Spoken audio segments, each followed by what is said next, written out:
If equipped, LaneSense monitors your position within lane boundaries and lets you know if you start to drift.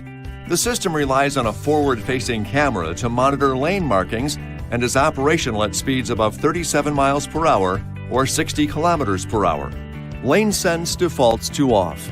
To turn the system on, push the LaneSense button on the switch panel below the Uconnect display.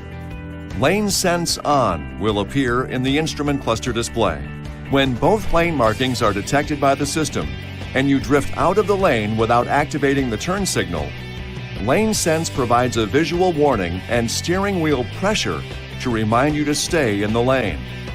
To manually override the initial warning, apply counterforce to the steering wheel at any time. If you continue to drift out of the lane, the steering wheel pressure and visual warnings will continue. If just a single lane marking is detected and you drift over the marking without a turn signal, LaneSense provides a visual warning but applies no force to the steering wheel. Push the LaneSense button again to turn the system off. This video is not intended to take the place of your owner's manual.